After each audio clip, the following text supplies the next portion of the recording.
বিশ্ববিদ্যালয়ে নৃবিজ্ঞান পড়াই। সেখানে সহযোগী অধ্যাপক হিসেবে কাজ করছি।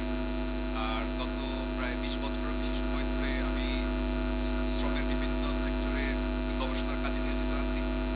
যেমন আমার পিএইচডি গবেষণায় আমি একটা গার্মেন্ট ফ্যাক্টরিতে নিজে ৬ মাস কাজ করেছি।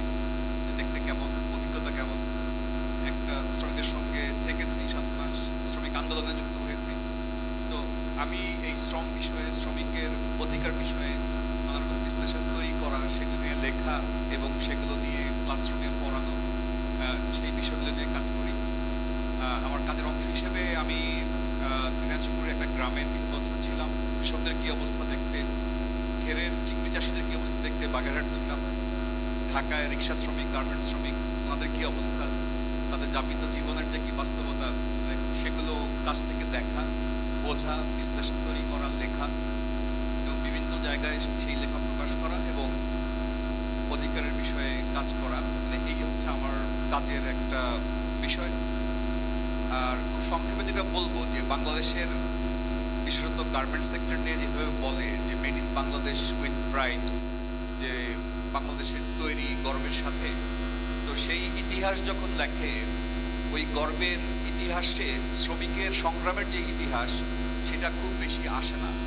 সেটাই সামনে বারে বারে নিয়ে আসতে হবে, কারণ শ্রমিকের সংগ্রামের ইতিহাসের সাথে মজুরি আন্দোলন এবং আত্মসম্মানের যে আন্দোলন এবং আত্মসম্মান নিয়ে ফ্যাক্টরিতে কাজ করা, সেটা গার্মেন্ট ফ্যাক্টরি হোক বা জুতার কারখানা হোক অথবা নির্মাণ ক্ষেত্র হোক বা গৃহ শ্রমিকের অধিকারের বিষয় হোক, সবাই আত্মসম্মান নিয়ে কাজ করতে যে চাওয়া, সেই সংগ্রামের ইতিহাস সামনে আসা, সেটা একটা গুরুত্বপূর্ণ কাজ। আর আরেকটা বিষয় যে আমাদের বাংলাদেশের এই গার্মেন্টস সেক্টর নিয়ে একটা জাতীয়তাবাদী যে একটা ধারণা যে বাংলাদেশের একটা সম্পদ এভাবে দেখে, কিন্তু বাংলাদেশের গার্মেন্টস সেক্টরের অস্তিত্ব টিকে থাকা সেটা নির্ভর করে পশ্চিম দেশে যে ওয়ার্ক অর্ডার আসে, সেখানে ব্র্যান্ডদের কি ভূমিকা, অন্যান্য রাষ্ট্রের কি ভূমিকা, যেমন ইউরোপিয়ান ইউনিয়নভুক্ত রাষ্ট্রগুলো বা মার্কিন যুক্তরাষ্ট্র, এদিকে জাপান কিংবা অস্ট্রেলিয়া। ফলে এই শ্রমিকের যে অধিকার, তার যে সংগ্রাম, তার সাথে পশ্চিমের যে বাজার, তার যে সম্পর্ক, সেই সম্পর্কগুলোকে দেখতে পারা এবং ব্র্যান্ডদেরকে শ্রমিক আন্দোলনের সঙ্গে যুক্ত করতে পারা, এটা খুবই গুরুত্বপূর্ণ একটা বিষয়। এবং সামনে আরও যে বিষয়গুলো আসছে, যেমন ইকোনমিক জোন বা এক্সপোর্ট প্রসেসিং জোন, সেগুলোতে শ্রমিক অধিকার বা ট্রেড ইউনিয়ন চর্চার সুযোগ আইনগতভাবেই রাখা হয় নাই, সেগুলোরও পরিবর্তন প্রয়োজন।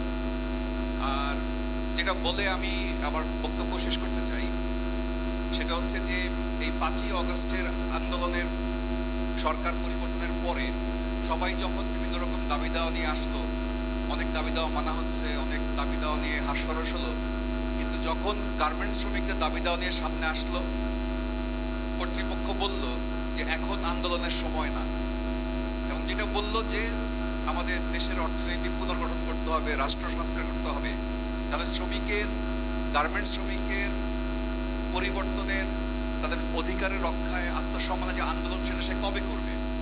এবং সবসময়ই বলে যে জাতীয় প্রয়োজনে আপনারা স্যাক্রিফাইস করেন, আপনারা ধৈর্য ধরেন, কিন্তু শ্রমিকের সাথে নিয়ে পরিবর্তন না হলে সেই কাঙ্ক্ষিত স্বপ্ন বা সেই সংস্কার সামনে আসবে না। তো এই বলে সবাইকে আমি আন্তরিক ধন্যবাদ, আমার হৃদয়ের অন্তঃস্থল থেকে সশ্রদ্ধ সালাম বা শ্রদ্ধা, এবং আজকের এই ন্যাশনাল ওয়ার্কার্স ইউনিটি সেন্টারের যে আয়োজন, সুলতানা আপা, ইলিয়াস ভাই এবং অন্য সবাইকে আমি আন্তরিক ধন্যবাদ জানাই, এবং এখানে উপবিষ্ট সম্মানিত অতিথিবৃন্দ। আর আপনাদের সঙ্গে আবার দেখা হবে, কথা হবে।